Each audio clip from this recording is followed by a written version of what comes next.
사람이 어떤 사람이 되느냐에 있어서 가장 중요한 것은 경험에 기반하고 있다. 이런 글을 읽은 적이 있습니다.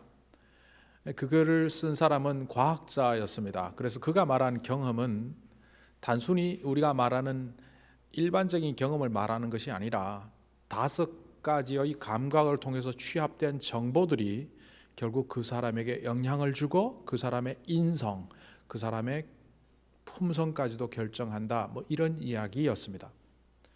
간단하게 얘기하면 5가지 감각은 시각, 청각, 후각, 미각, 촉각을 의미합니다. 근데 그 사람은 그 책에서 이렇게 말했습니다. 나머지 4가지에 비하여 압도적인 감각이 하나 있는데 그것이 시각이라는 거죠. 후각은 가까운 근거리만 맡을 수 있습니다. 그리고 냄새가 나는데 정확히 분석이 안 됩니다. 이게 무슨 냄새지? 저는 그 책을 보면서 한국 사람들은 이 된장 냄새랑 또 화장실 냄새 구분 잘 못하지 않습니까? 심할 때 청국장 냄새가 이게 청국장인지 아니면 다른 건지. 후각은 그렇게 불분명합니다. 근거리에 국한되어 있고. 그보다 더 국한된 것은 미각이죠. 입에 대봐야만, 맛을 봐야만 알 수 있으니까 얼마나 이것은 제한적이겠습니까? 촉각은 피부에 스치는 느낌을 맛봐야 알 수 있으니까 이 또한 제한적입니다. 그나마 그래도 멀리 있는 소리까지도 들을 수 있는 이 청각이 굉장히 나았다라고 볼 수 있는데, 이 청각은 노래 소리, 공사장 소리, 사람 말소리가 동시에 일어나면 섞여서 어느 소리도 분별할 수 없는 분별력이 떨어지는 감각이죠. 그런 반면 운동하는 사람과 노래하는 사람과 이야기하는 사람이 같이 있어서 각자의 행동을 해도 눈으로 돌아보면 그것이 다 구별되고, 인간의 감각 중에 가장 멀리까지 감지할 수 있는 것이 바로 시각인데, 그 광대역의 넓음과 또 분별력의 확실함으로 볼 때 이 시각은 인간에게 가장 큰 영향을 준다. 그는 그렇게 말하고 있습니다. 그렇게 읽고 그 책을 덮고 보니까 그러고 보니 사람들이 말하는 많은 이야기들이 보는 것과 관련되어 있다는 것을 알게 되었습니다. 안 좋은 점이긴 하지만 편견, 선입관 이런 것들도 전부 보는 것과 관련이 되어 있고, 우리가 생각이라고 하는 관념조차도 그 관자가 볼 관자입니다. 영어에서도 어떤 네가 어떻게 생각하느냐, 네가 어떻게 보느냐 뷰 포인트를 굉장히 강조하는 것을 볼 때 동양과 서양을 막론하고 이 본다는 것이 굉장히 중요하구나, 이렇게 저도 공감을 하게 되었습니다. 그런데 오늘 8절에 보니까 이런 구절이 있습니다. 눈을 떴으나 아무것도 볼 수가 없었다. 아마 기능적으로 봤을 때 바울의 눈은 시력을 상실한 상태는 아니었을 겁니다. 그래서 주변의 사람들은 의아했을 겁니다. 젊은 나이에 갑자기 어느 순간 눈이 보이지 않다니 이게 웬 말이지? 만약 오늘처럼 현대의학이 발달해 있던 시대였다면 병원에 가서 의사에게 검안을 받았을 겁니다. 당신 눈은 물리적으로 전혀 문제가 없습니다. 그런데 왜 시력이 안 보인다고 합니까? 이 땅을 살아가는 많은 사람들이 사실은 많은 것을 못 보고 살아간다는 사실을 아십니까? 눈을 떴으나 아무것도 보지를 못하더라. 이것이 바울의 이야기가 아니라 이 땅을 살아가는 우리의 모습이라는 사실을 오늘 말씀을 통하여 우리는 보게 됩니다. 그 중에 하나가 바로 운명론입니다. 팔자소관이라고 우리나라 사람들은 말하죠. 나는 이럴 수밖에 없고 저 사람은 저렇게 될 수밖에 없고, 또 내 앞길은 이미 다 정해져 있기 때문에 내가 노력하든 안 하든 상관이 없고, 이게 세상 밖의 이야기처럼 우리는 생각하지만 이것이 교회 안에 성도들에게도 깊숙이 들어와 있다는 사실을 여러분들은 아셔야 합니다. 지난주에도 이미 말씀드렸지만 바울을 왜 택하셨느냐? 교회 안에 수많은 사람들이 있었고 바울은 그 교회를 파괴하는 살인자인데 왜 하나님께서 그를 내가 택한 그릇이라고 성경에 표현하시면서까지 그를 택하신 이유가 뭘까라고 생각하다가 많은 사람들은 오류를 일으킵니다. 하나님은 바울 같은 사람, 어떤 특별한 사람을 좋아하시거나 편애하시거나 사랑하시고 택하신다는 겁니다. 그런 반면 나처럼 평범하고 별 특징이 없는 사람은 하나님이 택하시지 않는다는 겁니다. 물론 구원은 모든 사람들에게 사랑하셔서 주시지만 하나님의 거룩한 도구로 사용하실 때에, 하나님의 택한 그릇으로 사용하실 때는 아주 특별한 몇몇 사람들에게만 국한되어 있다고 우리 생각 속에 뿌리 깊이 자리 잡고 있습니다. 그것은 결국 나는 모세와 다르고, 나는 아브라함과 다르고, 나는 바울과 다르고, 나는 베드로와 다른 그냥 평범한 사람일 뿐. 이런 생각은 우리의 신앙을 저해하고 우리의 믿음이 온전히 자라지 못하도록 방해를 합니다. 어떤 성도에게 헌신을 요청해 봅니다. 그러면 이런 답이 돌아올 때가 참 많습니다. 목사님, 저는 준비도 안 됐고 능력도 안 되고 아닌 것 같습니다. 마치 이것이 자신을 잘 파악하고 겸손하게 행동하는 것처럼 보일 수도 있겠지만 전혀 아닙니다. 시장에 있는 그릇이든 귀부인 가정에 있는 그릇이든 하나님이 그 그릇을 택하여 하나님의 도구로 사용하시겠다고 하면 그 그릇은 일반 사람들이 평민이 사용하는 그릇일지라도 택함 받으면 거룩한 그릇이 됩니다. 이사야에서 또 혹은 로마서에서 이렇게 말하죠. 우리는 진흙일 뿐, 빚어지는 도자기가 될 뿐, 그 만드시는 분은 하나님이시다. 이것을 선택의 문제로 바꿔 보십시오. 하나님께서는 누구든 선택하신다는 겁니다. 새롭게 됨으로 변화를 받아 아버지의 선하시고 온전하신 뜻을 분별하며 살아라 라는 로마서 12장 2절을 떠올리지 않아도 그 뜻에 반응하기 시작하면 우리는 어느새 transform by renewal, 새롭게 됨으로 트랜스폼이 된답니다. 트랜스포머 하면 영화로 나왔던 그 자동차 로봇이 생각납니다. 생긴 것은 자동차인데 어느 순간 딱딱딱 변하더니만 로봇이 되죠. 제가 그 영화를 보지 않았기 때문에 예고편만 봐서 정확히 말씀드릴 수는 없지만 재밌게 모양이 변화하더라고요. 우리는 동그라니까 동그란 곳에만 사용될 수 있고, 나는 삼각형이니까 삼각형 모양에만 들어갈 수 있다고 생각하는데 하나님께서는 삼각형을 트랜스폼을 시켜서 동그란 곳에 넣기도 하고 동그란 것을 다듬으셔서 삼각형에 넣기도 하신다는 말씀이죠. 무엇으로? By renewal, 새롭게 됨으로 변화를 받아. 기독교 안에 만연해 있는 이 운명론들은 자기를 시간 속에 가두고 자기의 경험 속에 가두고 자기가 본 그 관점만 전부인 것처럼 그렇게 생각하며 살아가게 합니다.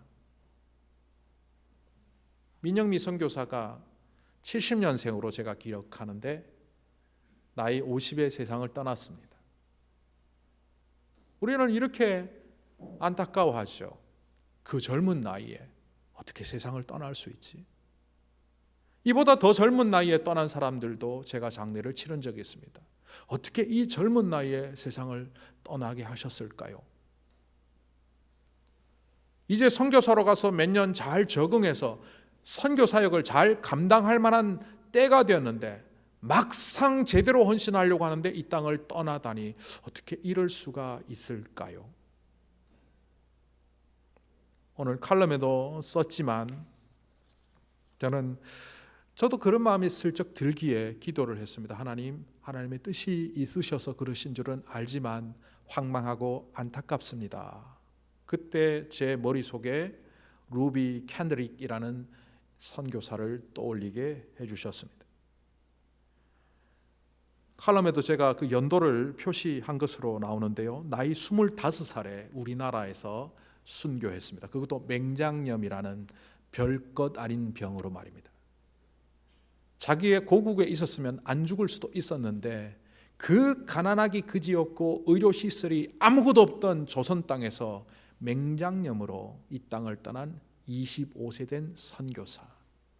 그는 조선 땅에 온 지 1년이 채 되지 않았습니다. 그가 세상을 떠나며 이렇게 말한 것이 그 묘비에 적혀 있습니다. If I had 1,000 lives to give, Korea should have them all. 내가 1,000개의 목숨이 있다면 그 1,000개의 목숨을 전부 조선 땅에 주고 싶다. 그러니 내 시신을 이 땅에 묻어달라. 양화진에 제가 직접 가서 그 묘비를 보며 기도한 적이 있습니다. 어떻게 이런 마음을 가졌습니까? 어제 새벽에 같이 묵상했던 사드락과 메삭과 아벳느고의 이야기로 가보실까요? 다니엘서 3장에 보면 한 사건이 정확하고도 정밀하게 묘사되어 있습니다. 두라 평지에 느부갓네살 왕이 신상을 하나 세웁니다. 높이가 27m, 무려 9층 높이가 되니 얼마나 큰 신상이겠습니까? 거기에 금칠을 해서 휘황찬란하게 만들어 놓고 문무백관들 모두가 나와 절을 하게 했습니다. 그 신상은 곧 느부갓네살 자신을 상징하는 것이기도 했기 때문에 그것을 통하여 언어가 다르고 민족이 다른 여러 만 백성들이 자기의 권력 앞에 복종하기를 바라는 마음으로 절하게 했습니다. 정치적인 목적과 종교적인 이유가 결합된 그런 형태의 숭배였습니다. 모든 자들이 숭배하는 그 자리에 세 사람이 빠졌다는 보고가 올라옵니다. 그냥 넘어가줘도 되는데 모사꾼들이 시기와 질투로 자기는 바벨론의 정통 가문에서 태어났음에도 그 높은 관직에 못 올라갔는데 저기 어느 나라에서 포로로 잡혀온 미관 말직에 있던 자들이 왕의 총애를 받고 지방 수령으로 높은 자리에 올라간 것을 시기 질투한 그 모사꾼들이 고자질을 합니다. 왕을 따르지 않고 왕의 명령을 거역하는 이들은 반역자들입니다. 그들의 이름이 누구냐? 사드락, 메삭, 아벳느고. 그들이 끌려옵니다. 그리고 기회를 줍니다. 지금이라도 절하면 내가 너희를 아끼지 않느냐? 살려주겠다. 못합니다. 우리는 하나님만 섬기는 자들입니다. 저 불 속에서도 우리를 건져주실 겁니다. 거역하는 죄로 신상 앞에 있는 큰 풀무 이른바 용광로 속에 그들을 던지겠다고 이미 선언했기 때문에 저 불 속에서도 우리를 건져주실 하나님을 우리는 믿습니다. 그러나 더 중요한 것은 그리 아니하실지라도 불 속에 타 죽을지라도 내가 망할지라도 우리는 하나님을 따르겠습니다. 그래서 불 속에 던졌고 심지어는 세 사람을 꽁꽁 묶어서 던졌는데 다 결박이 풀리고 결박에 풀린 네 사람이 보이는데 한 사람은 느부갓네살을 보기에 신의 아들처럼 보였던 거죠. 나오라고 해서 나왔는데 세 사람이 머리카락 하나 거슬리지 않고 나와서 결국 느부갓네살이 황복을 합니다. 너희의 신이 진짜다. 우리는 보통 이 이야기를 들으면 할렐루야 아멘 하고 끝나죠. 그런데 여러분 앞에 정말 느부갓네살의 권력이 압도하고 있다면, 여러분 앞에 그 모사꾼들이 여러분을 누명을 씌워서 죽게 만들었다면 그 분노를 이길 수 있겠습니까? 또한 활활 타오르는, 아니 평소보다 7배나 더 뜨겁게 하라는 그 타오르는 불길의 공포를 여러분들이 이겨낼 수 있겠습니까? 단순히 할렐루야 아멘하고 끝낼 이야기가 아니죠.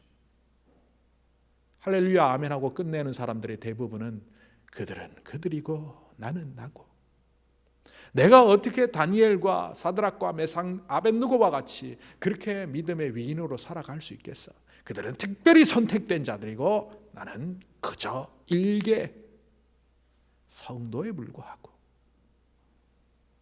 그런데 이것이 교회 안에 만연한 잘못된 우명론의 결과물이라는 사실을 아십니까? 지난주에도 이미 말씀드렸었지만 하나님은 바울에게만 기회를 주시는 것이 아니라 이 땅에 하나님의 백성들에게는 모두 기회를 주십니다. 그 기회에 어떻게 반응하느냐, 그것이 결국 우리의 현재 모습입니다. 앞에서 제가 읽은 책 이야기 속에서 사람은 five senses를 통하여 구성이 되는데 그 중에서 이 시각의 능력이 사람의 가장 큰 영향력으로 다가온다고 했지만 성경은 우리에게 이렇게 말하죠. 하나님의 말씀은 성령의 감동, 인스피레이션으로 된 것으로 너희를 가르쳐 온전히 살아가게 한다. 말씀의 검은 우리를 관절과 골수까지 찔러 쪼개며 온전히 세우게 한다. 이 말은 뭡니까? 5가지 감각으로 얻는 정보만이 아니라 하나님께서 통치하시며 온전히 넣어주시는 직관, 영감, 감동하심이 우리의 경험 세계를 뛰어넘으며 우리의 지식 정보를 뛰어넘으며 우리가 알고 있는 과거의 사건에 얽매이지 않고 진정한 자유를 누리며 이 땅을 살 수 있게 하나님의 말씀을 통하여 해주시겠다는 그 약속 아닙니까? 그리고 그 말씀을 믿는 우리들 아닙니까? 그런데도 불구하고 팬데믹이 일어나 경제적으로 좌절할 수 있는 상황이 우리 눈에 보이면 육체가 약하여져서 육체로 말미암아 내 일신이 밸런스를, 균형을 잃어버리는 것이 찾아오면 또한 내가 이해할 수 없는 사건들이 불행으로 우리에게 몰려올 때 우리는 왜 쉽게 잘못된 생각을 할까요? 오늘 성경에 이런 구절이 나오죠. 눈에서 비늘 같은 것이 떨어져 내렸다. 영어 성경에 보면 something like fish scales, 말 그대로 생선 비늘이 눈에 있었는데 그 생선 비늘, fish scale이 눈에서 떨어져 내렸대요. 이게 도대체 무슨 뜻일까? 여러 책들을 찾아봐도 어디 하나 시원하게 바울의 눈에 생선 비늘이 왜 있는지 설명해 주지를 못했습니다. 이거는 뭔가 중요한 상징입니다. 주님, 이것이 무슨 모습입니까? 바울이 잘 보던 눈이 갑자기 보이지 않습니다. 그것은 다르게 이야기하면 이런 의미입니다. 하나님이 잠시 닫아 놓으셨습니다. 이전에 자기의 성공을 향하여 보던 안목, 자기 개인을 위하여 추구하며 살아가던 삶의 모습, 그리고 이 세상이 주는 모든 정보로부터 차단시키시며 진정 봐야 할 것을 볼 수 있는 시간을 그에게 주셨다는 말입니다. 그리고 그 사흘의 시간이 지나며 아나니아를 통하여 하나님의 환상 가운데 약속과 회복과 자유와 평화를 목격한 진짜를 본 사울에게서 드디어 눈에서 비늘이 떨어지며 시력이 회복되었다고 합니다. 이 시력의 회복은 그러니까 단순히 과거의 시력으로 돌아갔다는 의미가 아닙니다. 새로운 것을 볼 수 있는 새로운 안목, 그 이전과는 전혀 다른 안목을 갖게 되었다는데 그 갖게 된 것이 바로 생선 비늘이 눈에서 떨어지며, 아니 정확히 말하면 something like fish scale이니까 생선 비늘 같은 것이 눈에서 떨어지며, 이게 뭘까요? 사드락과 메삭과 아벳느고 이야기로 다시 돌아가 볼까요? 사드락과 메삭, 아벳느고는요, 그 제국의 황제이며 만백성의 주권자인 느부갓네살이 엄포를 놓고 있는데 그것을 두려워하지 않습니다. 아니요, 우리는 왕보다는 하나님입니다. 느부갓네살이 어찌할 수 없는 위압적인 권력이지 않습니까? 우리가 이 땅을 살아가면서 우리가 감당할 수 없는 권력들이 우리 앞에 있지 않습니까? 국가라는 권력, 세상의 문화라는 권력, 다른 사람들의 수군거림이라는 권력, 내가 어떻게 조정할 수 없는 것, 내가 어떻게 바꿔놓을 수 없는 그 삶의 모습들이 있지 않습니까? 그 사건에 직면할 때 우리는 거의 그것에 굴복당하는데 사드락, 메삭, 아벳느고는 그것을 능가합니다. 또한 그들 앞에 놓여있는 해결되지 않는 요소는 그들을 적으로 여기는 모삭꾼들이죠. 내가 잘못한 것도 없는데 거짓말로 또 팩트를 전하라도 왜곡시켜서 전해서 결국 다른 사람들의 마음을 깨트리는 사람들이 사드락, 메삭, 아벳느고 옆에 즐비했습니다. 우리 옆에도 있지 않습니까? 사람들의 언어 습관을 분석한 그 언어학자가 이렇게 써놓은 글을 읽은 적이 있습니다. 사람들의 언어를 분석해 보니까 나라별로 좀 차이는 있지만 대체적으로 70%는 부정적인 이야기를 많이 한다. 꼭 그 통계를 보지 않더라도 우리 생각 속에, 우리의 대화 속에 잠시 생각해 보면 부정적인 이야기를 많이 하죠.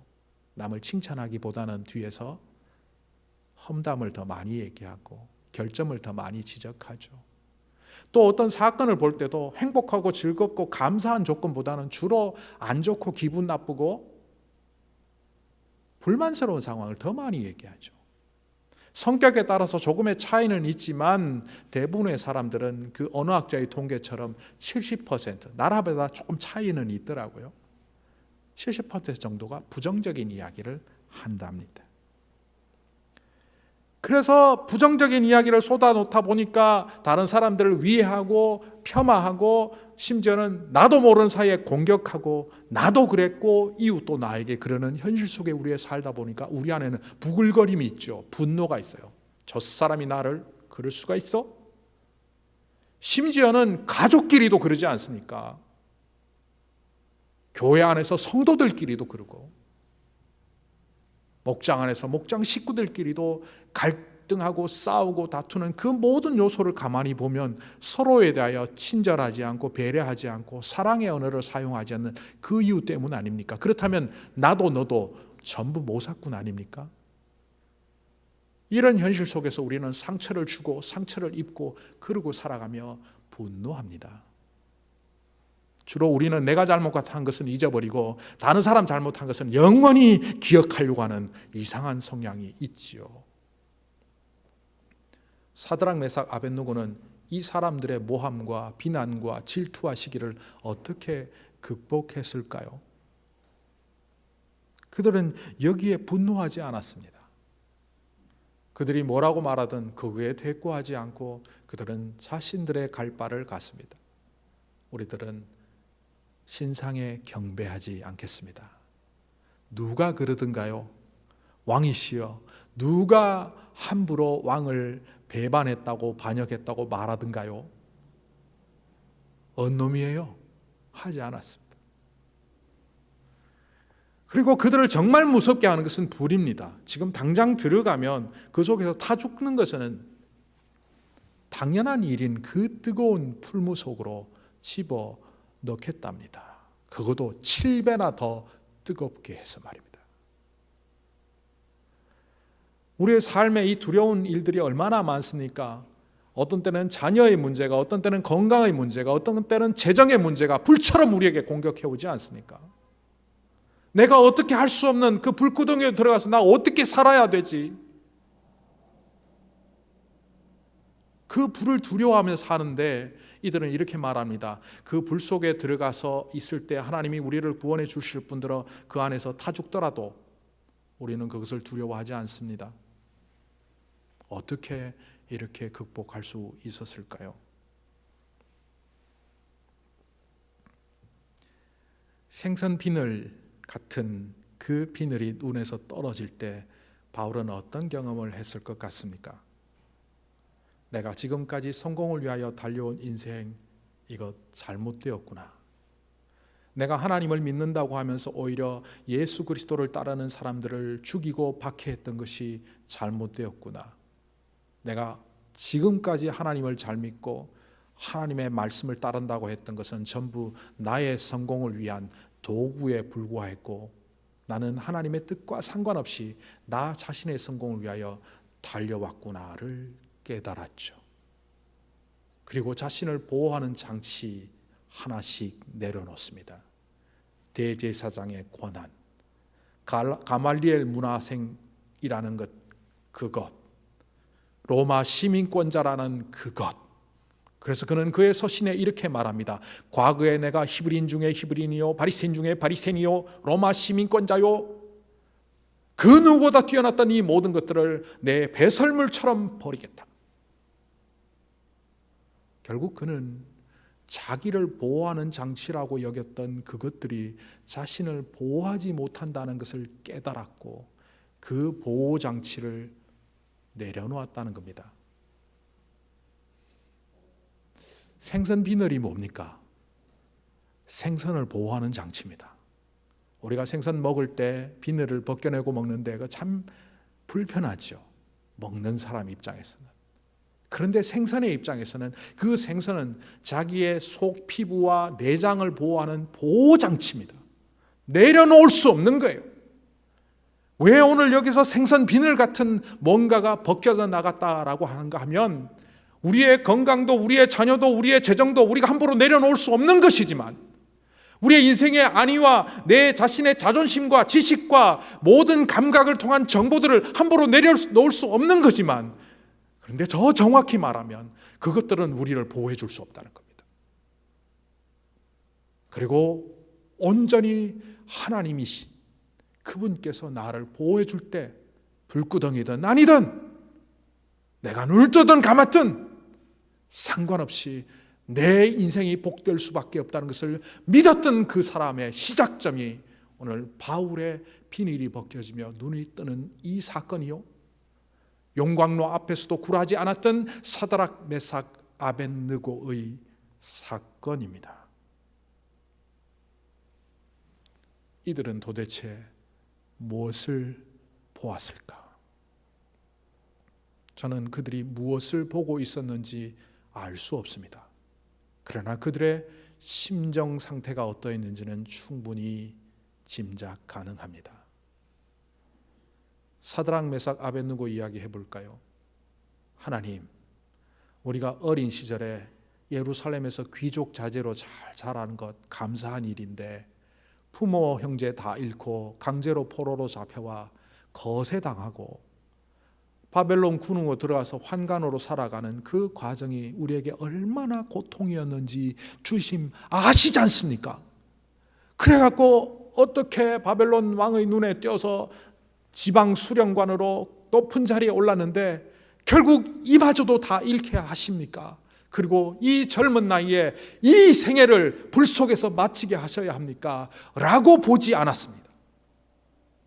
만약 그들이 인생을 그렇게 자기의 감각과 경험과 과거의 상처에 얽매여 있었다면, 그들은 하나님을 원망하다 겉으로는 느부갓네살 왕이여 누가 그렇게 모함하더이까, 내가 지금이라도 당장 당신의 신상 앞에 절하며 충성을 맹세하겠나이다, 그랬을 겁니다.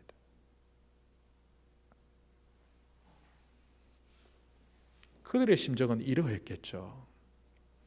과거에 복되게 사셨던 하나님이 어려움의 과정을 통과하게 하며 세상으로부터 단절시키듯이 우리의 눈을 닫게 하셨지만, 하나님 아시지 않습니까? 바벨론의 궁에 들어갈 때 우리는 고기를 취하지 않았습니다. 사드락 메삭 아벳느고와 다니엘은 물과 채소만 먹으며 선택했던 이야기가 나오지 않습니까? 그것은 곧 그들이 어떤 상황 속에서도 우리의 눈을 닫게 하실지라도 우리는 세상을 보는 것이 아니라 주님을 보며 살겠습니다를 결단하는 자리였고, 그렇게 살았다는 겁니다. 그런 자들에게 용광로, 모삭군, 느부갓네살 왕이 보이는 것이 아니라 그 너머에 하나님이 보이는 거죠. 하나님 감사합니다. 내 인생이 여기서 끝날지라도 감사합니다.